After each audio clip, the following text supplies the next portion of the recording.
And welcome back to the channel. आज हम खत्म करने जा रहे हैं गवर्नमेंट बजट का सेकंड पार्ट, जिसके अंदर हम लोग डिस्कस करेंगे components of government budget. In the first part we completed objectives of government budget, और जिसने नहीं देखा है सबसे पहले वो वीडियो देख लो, link is given above. As we have already understood in the first part of the government budget, जिसके अंदर हमने ऑब्जेक्टिव डिस्कशन किया था एंड मीनिंग डिस्कशन किया था बजट का, कि बजट क्या होता है, एक फाइनेंशियल स्टेटमेंट है of estimated expenditure and receipt of the government in a fiscal year. मतलब एक साल के अंदर गवर्नमेंट का क्या खर्चा होने वाला है और क्या रिसिप्ट होने वाली हैं, उसका सारा स्टेटमेंट क्या है, हमारा गवर्नमेंट बजट होता है। In this part we are going to define it more and we are going to understand the components of government budget, यानी कि उस बजट के अंदर क्या क्या आइटम्स आते हैं, क्या रिसिप्ट्स होती हैं, क्या एक्सपेंडिचर होता है। एंड बे विद मी, अगर मैं इसके अंदर आप लोगों को रमेश पटेल ऑफ ऑफिस जैसा साउंड करूं, क्योंकि यहाँ पे हर बात के अंदर मैं दो बातें करने वाली हूँ। सो दो पॉइंट्स है कंपोनेंट्स ऑफ गवर्नमेंट बजट के अंदर, पहला रेवेन्यू बजट एंड दूसरा capital budget. What is revenue budget? Revenue budget is that part of the budget जिससे ना तो गवर्नमेंट की एसेट पे कोई फर्क पड़ता है, ना ही गवर्नमेंट की कोई लायबिलिटी पे फर्क पड़ता है, and it is more considered for a financial year, for a fiscal year. On the other hand capital budget वो पार्ट है गवर्नमेंट बजट का जिसके अंदर या तो एसेट पे फर्क पड़ेगा गवर्नमेंट की, या फिर गवर्नमेंट की लायबिलिटीज पे फर्क पड़ेगा। ठीक है, तो जहां पे एसेट और लायबिलिटी पे फर्क पड़ा वो कैपिटल बजट, जहां पे एसेट और लायबिलिटी पे फर्क नहीं पड़ा वो मेरा रेवेन्यू बजट। अब दोनों के अंदर ही फिर से दो बातें होंगी। रेवेन्यू बजट के अंदर हम बात करेंगे revenue receipts and revenue expenditure की, एंड कैपिटल बजट के अंदर हम लोग बात करेंगे capital receipts and capital expenditure की। तो सबसे पहले हम लोग बात कर लेते हैं रिसिप्ट साइड की, and then we will talk about the expenditure side. In receipts part let us discuss first of all revenue receipts.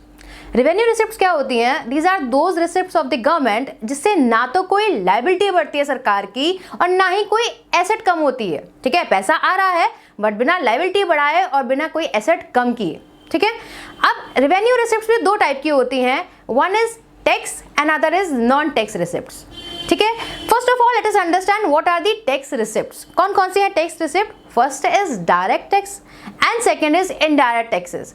अब देखो डायरेक्ट टैक्स और इनडायरेक्ट टैक्स के बारे में generally we all know very well. पहले बात कर रहे हैं डायरेक्ट टैक्सेस के बारे में।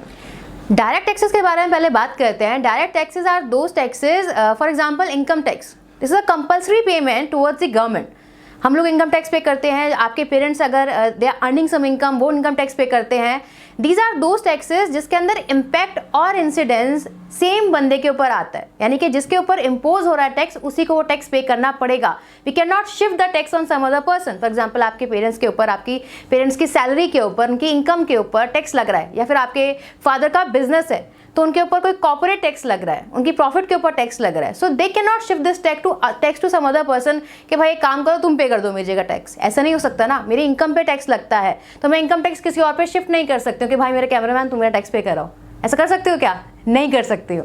तो यानी कि those taxes in which I can not shift the burden, तो जिसपे इम्पैक्ट और इंसिडेंस सेम ही पर्सन के ऊपर आ रहा है, this is known as the direct taxes. Example इसका income tax, corporate tax, gift tax, wealth tax.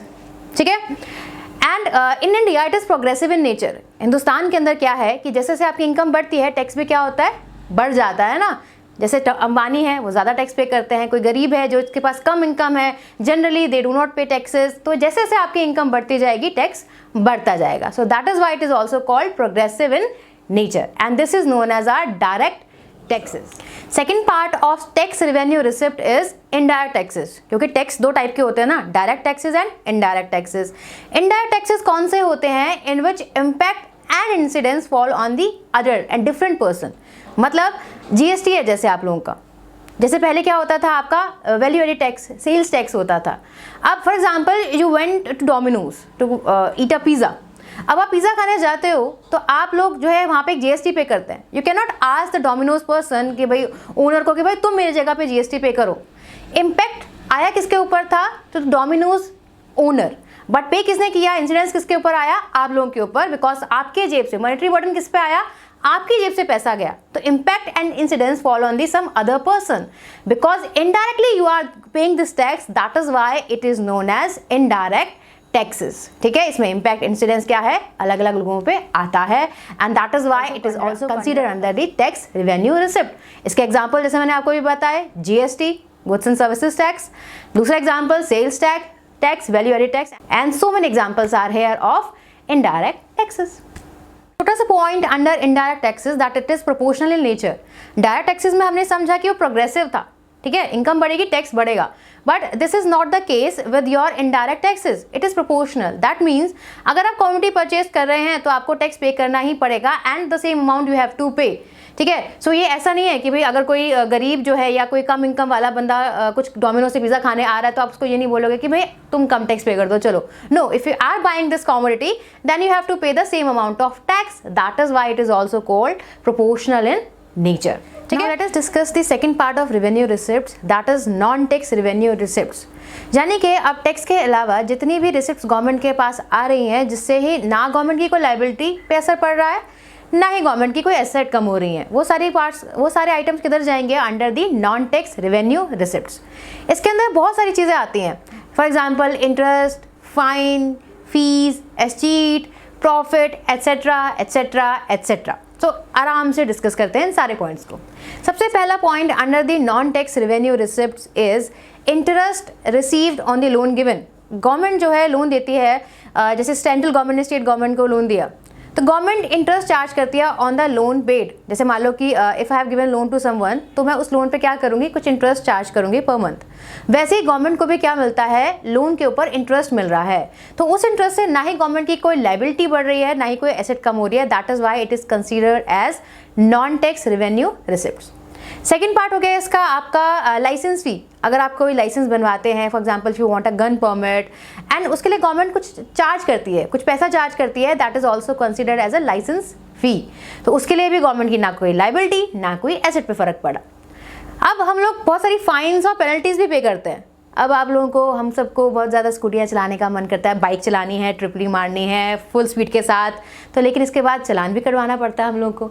तो वो चालान जो है, जो गवर्नमेंट के जेब में जो पैसा जा रहा है, that is considered as revenue receipt, non tax revenue receipts, because ना लायबिलिटी पर असर पड़ा ना ही कोई एसेट कम हुई. ठीक है, और बहुत सारे पार्ट हैं इसके. For example profits and dividends of the government.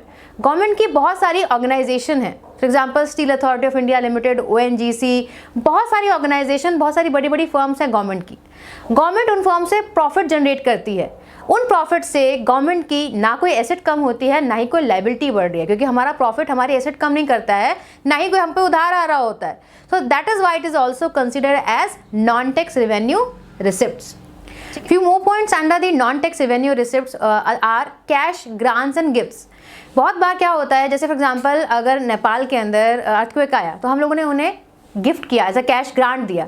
हमारी कंट्री को भी बहुत बार, जैसे जापान का कोई प्रेसिडेंट अगर यहाँ पे विजिट करने आया, so he granted a cash to us, very good amount of cash. तो यानी कि इसी से क्या हुआ, कैश ग्रांट किया गया, पैसे आए हमारी कंट्री के अंदर, हमें दिया गया एंड उसके लिए हम लाइबल नहीं हुए कुछ पे करने के लिए और हमारी एसेट रिडक्शन भी नहीं हुई. So that is why it is also considered as आपका नॉन टैक्स रेवेन्यू रिसिप्ट्स. और कंपोनेंट्स है एस्टीट. एस्टीट क्या होता है, आप लोगों ने शायद प्रवीण बॉबी का नाम सुना होगा, नहीं सुना तो नमक हलाल मूवी देख लेना, अच्छी मूवी है, देख लेना.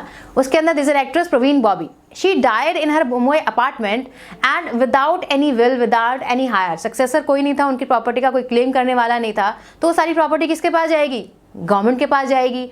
तो इस तरीके की प्रॉपर्टी जो गवर्नमेंट को मिलती है जिसके लिए गवर्नमेंट लायबल नहीं होती है, तो उसे भी हम क्या कहते हैं, नॉन टैक्स रेवेन्यू रिसिप्ट्स.